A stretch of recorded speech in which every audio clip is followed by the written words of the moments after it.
Empezaremos dando un breve concepto sobre lo que es sociología de la educación. La sociología de la educación es una disciplina que sirve para comprender los vínculos entre la educación y el orden social, y a raíz de esto entender las relaciones con la cultura como producción social. Sociología de la educación en Francia. El sentimiento es objeto de la ciencia, pero no criterio de la verdad científica. Émile Durkheim.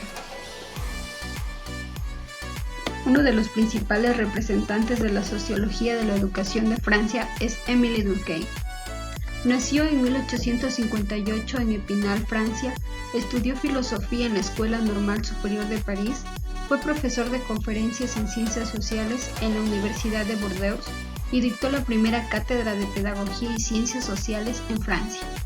Fundamenta su actividad científica y pedagógica en las ideas de la Ilustración, las ideas de Montesquieu, Condorcet, Rousseau, Saint-Simon y Comte, así como la ética de Kant. Sus principales obras fueron De la division du travail social, Les règles de la méthode socialique, Le suicide, etc. Muere en 1917. La sociología de la educación nació con Émile Durkheim.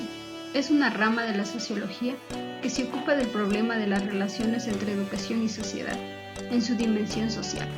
La sociología de la educación debe distinguirse de la pedagogía social, que es una disciplina pedagógica cuyo objetivo es la educación social del hombre, y de la sociología educativa, cuya intención, fundamentalmente moral, ha sido la de perfeccionar la conducta del hombre como ser social y a su vez la de mejorar la sociedad.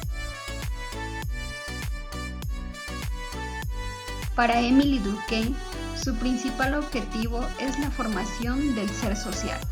La función de la educación es de creación, de construcción de un ser nuevo, el ser social, el de un individuo capaz de llevar una vida social y moral. La educación responde a necesidades sociales.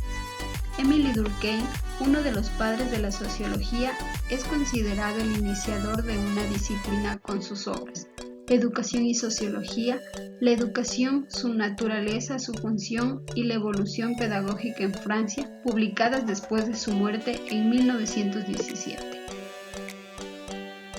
Sociología de la educación en Alemania. Paul Natter.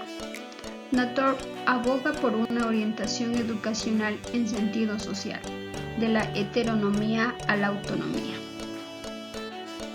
Paul Natter fue un filósofo y pedagogo alemán, representante de la Escuela de Marburgo, que entiende la pedagogía únicamente como social.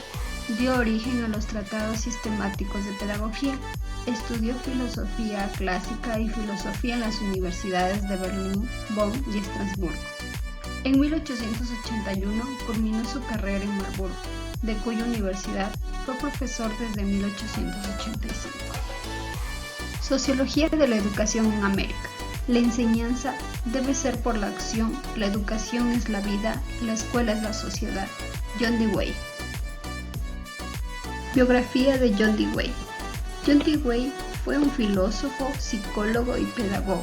Nació en Burlington en el año 1859 y murió 93 años más tarde. Se graduó en la universidad, doctorándose en filosofía.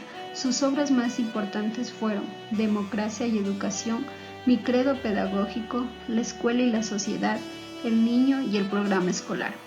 Transformó la escuela tradicional en escuela laboratorio, basándose en su ideología experimentalista. Asimismo, durante la primera mitad del siglo XX, fue la figura más representativa de la pedagogía progresista en Estados Unidos.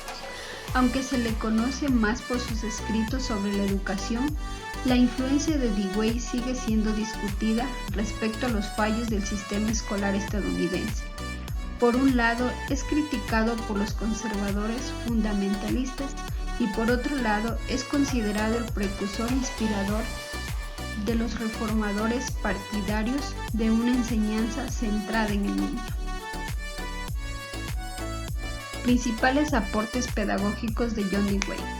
Dio a entender a los docentes de la época de que los libros y las lecturas se debían considerar como herramienta, ya que los niños debían entender y tener el interés para adquirir el conocimiento. De esta manera, la educación actual tiene mucho que ver con los métodos de John Dewey, ya que él decía que a los niños no solo se les debía evaluar por la información que retenían, sino por sus capacidades. Por ello miraban su comportamiento individual durante clases.